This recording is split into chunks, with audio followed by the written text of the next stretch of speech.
안녕하십니까. 앤디 북입니다. 정말 오랜만에 돌아왔습니다. 오늘 제가 추천드리고 싶은 책은 가만히 혼자 웃고 싶은 오후, 장석주님의 산문집입니다. 책 소개를 하기 전에 장석주님을 소개해드리겠습니다. 시인, 산책자 겸 문장노동자, 서재와 정원 그리고 책과 도서관을 좋아하며 햇빛과 어자를, 대숲과 바람을, 고전과 음악을, 침묵과 고요를 사랑한다. 20살 때 울관문항 신익상으로 문단에 나온 이후 1979년 조선일보 신춘문예에 시가 당선하고 같은 해 동아일보 신춘문예에 문화평론이 입선하며 평론을 겸험한다. 25살부터 15해 동안 출판 편집자로 살았다. 지금은 안성의 수졸제와 서울 서교동 작업실을 오가며 날마다 읽고 쓰는 삶을 살고 있다. 몽의 항로, 오랫동안, 일요일과 나쁜 날씨 등의 시집과 이상과 모던 보이들, 고독의 건류, 일상의 인문학, 마흔의 서재, 철학자의 사물들, 동물원과 유토피아, 불면의 등불이 너를 인도한다. 일요일의 인문학, 내가 읽은 책이 곧 나의 우주다. 단순한 것이 아름답다. 우리는 서로 조심하라고 말하며 걸었다. 공조 등의 산문집을 펴냈다. 에이지 문학상, 질마제 문학상, 영랑시 문학상 등을 수상했다. 이상으로 작가를 소개를 마치겠습니다. 저자의 책을 내면서 쓴 책의 내용을 잠시 소개하겠습니다. 가장 가까운 곳에서 나를 만나다. 인생에는 시간에 의해 생긴 음령과 굴곡들이 드리워진다. 우리가 시간의 지배 아래에서 제 삶을 꾸리는 까닭이다. 탄생과 죽음도 시간 속에서 겪는 실존 사건이다.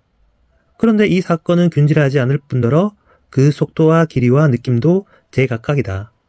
어떤 시간은 꿀처럼 달콤하고 어떤 시간은 식초 원액보다 더 시며 어떤 시간은 담즙 만큼 쓰다. 인생에게 겪은 시간들은 예속이고 은총이며 저주다.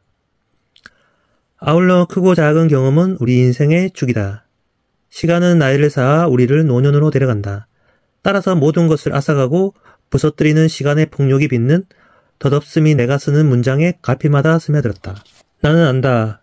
내 깃발은 찢기고 더 이상 나는 청춘이 아니다.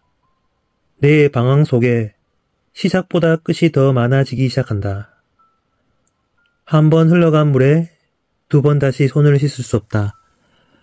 내 어찌 살아온 세월을 거스러 올라 여길 다시 찾아올 수 있으랴. 쉽게 쓰러지는 가을 석양 탓이다. 잃어버린 지도 탓이다. 얼피치는 벗은 나무들의 그림자를 안고 흐르는 계곡의 물이여. 여긴 어딘가 내 서로 발 디디는 곳. 암암이 황혼이 지는 곳. 서편 하늘에 불씨처럼 흩어져 불타는 새들. 어둠의 멱살 잡혀가는 나. 졸시 새들은 황혼 속에 집을 짓는다 중에서. 나는 청춘의 피를 뜨겁게 달아오르게 하던 갈망이나 집착에서 놓여나 평온한 오후를 맛보자 한다. 이 산문집에는 봄, 여름, 가을, 겨울을 지나면서 스쳐간 감회들, 빛과 어둠, 기쁨의 악동들, 허무와 불안이 스미고 섞여 만든 양감이 있다. 세계의 고통이나 희망, 혹은 아름다운 신생을 짓누러 터뜨리는 죽음을 향한 경멸과 증오, 우리의 본성의 악에 대해 쓸 수도 있었겠지만 나는 일부러 쓰지 않았다. 그 대신 일상의 조촐한 일들, 작은 보람과 기쁨들에 대해 썼다. 이를테면 결혼, 인생, 돈, 시간, 나이 등, 인생의 맛, 실패, 노스텔지어, 사라짐, 떠돔, 밤과 꿈, 시작과 끝, 해바라기, 작별 인사, 흡연, 일, 지복과 고독, 배움, 걷기, 숲, 단순한 삶, 도서관, 멸종, 어머니, 건널물 등등을 두고 혼자 궁금한 것들을 풀어썼다. 세상에서 겪을 수 있는 다채로운 경험과 소박한 생각을 풀어 끼적이는 동안 나는 내내 충만했으니 이미 보상을 받은 셈이다. 하얼 보일이란 사람은 강물이 사람의 마음을 평온하게 하는 이유는 어심이 없기 때문이다. 스스로 어디로 가는지 잘 알고 있으며 다른 곳으로 가고 싶어하는 일은 없다라고 썼다. 내가 쓰고 싶었던 문장은 바로 강물같이 평온한 문장이다. 스스로 어디로 가는지 잘 알고 다른 곳으로 가고 싶어하는 일이 없는 문장들. 그것은 언감생신 내 영향 밖의 일이다. 나는 겨우 요만큼밖에 쓰지 못했으니 똑같은 태양이 내리는 햇볕을 쬐고 똑같은 땅이 길러낸 식물들을 먹으며 똑같은 낮과 밤을 살아냈으니 이 소촐의 차이란 억울하지만 수긍할 수밖에 없는 일이다. 이 산문집은 한 매체에 연재한 일요일의 문장을 모체로 한다. 48개의 산문을 한자리로 모았다. 삶의 기미들을 날카롭게 드러내어 내 취향을 뒤흔든 문장들은 날마다 읽는 책에서 우연히 만난 것들이다. 섹스피어, 몽테류, 키르케고르, 오스카 와일드, 니체에서 나보코프, 카자차키스, 까미, 김훈, 김연수에 이르기까지 여러 작가와 철학자의 책에서 문장을 빌려봤다. 내 사유의 촉매제가 된 문장에 기대어 상상력과 사유를 활짝 펼쳐냈다. 여행자가 낯선 풍경에서 인생의 신념을 엿보는 것은 여행자의 당연한 권리이자 기쁨이다. 여행의 본질은 자기에게서 떠나 되도록 자기를 멀리 벗어남에 있다. 자기에게서 해방되어 비로소 자기를 만나는 것이 여행의 보람이다. 페이지 209페이지 단순함에 대하여에 대해서 소개를 드리고 마치도록 하겠습니다. 단순함에 대하여 1. 인생의 가치는 그 생에서 얼마나 많은 것을 이루었느냐가 아니라 행위 하나하나에 깃든 현존의 질에 달려있다. 프레데릭 르누아르. 새 계절은 나를 돌아보고 사는 방식과 일상을 성찰하기에 삶을 지탱하는 중요한 가치와 그렇지 않는 것을 분별하고 질서를 만들기에 맞춤이다. 하루 동안 먹는 것은 물 한 잔, 물 몇 잔, 과일 조금, 현미밥 한 공기가 전부다. 그 밖에 두유나 우유를 마시거나 견과류 따위를 조금 먹는다. 생물학적 필요보다 더 많이 먹는 것은 탐욕이고 남은 열량들은 비축되어 비만을 낳는다. 시골에 살면서 살찐새를 본 적은 없다. 새들은 필요한 만큼 모이를 구해 먹는다. 몸피가 작은 만큼 먹는 양도 채소량이다. 새의 모이만큼 먹는다라는 말도 있지 않은가. 자연에서 잉여를 쌓는 것은 제약이다. 새에게서 적게 먹고 작게 소유하는 방법을 배울 수 있을 테다. 욕망을 줄이고 비우는 것은 일종의 지혜다. 물건을 사서 쓰는 데에도 현명한 소비가 필요하다. 넘치는 소비를 절제하는 것은 마음의 건강에도 필요하다. 강의 소비는 마음 어느 곳에 죄책감을 남기고 죄책감으로 얼룩진 양심은 우리를 찌른다. 나는 단순한 공간, 단순한 사람, 단순한 문장, 단순한 디자인, 단순한 물건들이 좋다. 단순한 것들은 기본에 충실한 것이고 복잡한 것은 기본에서 벗어난 것일 가능성이 크다. 단순한 것이 아름답다는 것을 깨닫는다면 삶을 단순하게 하고자 했을 것이다. 복잡한 인간관계, 많은 약속들, 어지러운 사교생활 따위는 분명 나를 복잡함에 얽매이게 한다. 나는 이런 복잡함 일체를 끊어냈다. 읽고 쓰는 일에 집중하려고 번잡함에서 멀어져 스스로 침묵과 직거를 선택했다. 일가가 단순해지면 마음은 한결 가벼워지고 자신의 일에 몰입할 수 있다. 몰입을 하면 일에서 더 큰 만족과 보람을 갖게 된다.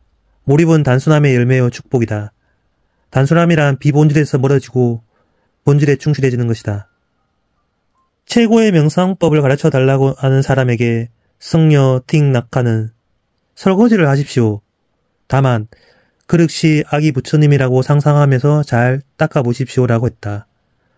마음의 욕심과 번뇌를 드러내기, 최소한의 물질로 살아가기, 돈을 쫓는 일에서 자유롭게 되기, 먹고 입고 즐기는 것에서 유행 따라하지 않기, 현재의 마음을 집중하기. 이런 기반 위에서 단순한 생활을 세울 수 있다. 적게 먹고 몸을 가볍게 하는 사람, 깨끗하고 단순한 양심으로 건강한 생활 방식을 누리는 사람, 돈보다 보람과 기쁨을 쫓는 일을 하는 사람은 늘 생기로 넘친다. 중요한 것은 돈이 아니라 가치와 기쁨으로 충만한 삶이다. 건강한 몸과 마음, 사물과 현상을 간조할 수 있는 사색, 기쁨을 낳는 활동들, 게으름이라는 사치를 누릴 수 있는 한가로움, 이런 것들이 없다면 생활의 활력도 행복의 약동도 없다. 단순함에 대하여 2. 생각은 아주 더디고 힘겹게 움직인다. 그러나 인생의 마지막까지 나날의 생활 속에서 우리의 방향 짓기를 위한 나침반이 되어주고 옳은 길과 그른 길을 알려줄 수 있는 것은 오로지 생각의 노동뿐이다. 서동욱. 시골에 와서 노자의 도덕경과 장자를 일삼아 읽고 마음 공부에 매진하면서 앞으로 내딛는 삶. 물건들을 사들이며 소비에 도취됐던 삶이 왜 어리석은지 통렬하게 깨달았다. 나를 끌고 간 것은 제어하지 못한 욕망이었다. 그게 빈곤함과 불행의식의 실체라는 걸 알아챈 뒤 나는 적게 벌고 적게 쓰는 채소주의의 삶에 대한 사유를 시작했다. 가치의 추구에서 벗어나 잉여의 물건들에 둘러싸여 허우적일 때 우리의 윤리의식은 마비되고 삶은 방향을 잃는다. 가치 있는 것을 집중하려면 불필요한 물건들을 정리하고 마음에 쌓인 갈망을 털어내야 한다. 불필요한 물건들과 복잡한 생활이 본질들을 가리지만 가치와 본질에 집중할 때 인생의 가능성은 더 커진다. 버릴수록 더 풍요가 커진다는 사실을 깨닫고 물건은 필요한 것만 사되 비싸더라도 질 좋은 것을 사서 오래 쓴다. 나는 기꺼운 마음으로 소비에는 인색하면서도 좋아하는 일을 할 때 돈을 아끼지 않는 쪽에 섰다. 나는 책 읽기, 책 쓰기, 명상, 산책, 여행 따위를 좋아하니 그것들에는 돈과 시간이 아끼지 않는다. 가족과 자기를 위한 시간들, 가치에 집중, 소박하고 단순한 생활 방식에 더 큰 행복을 깃든다. 이상 장석주님의 가만히 혼자 웃고 싶은 오후라는 책을 소개해드렸습니다. 감사합니다.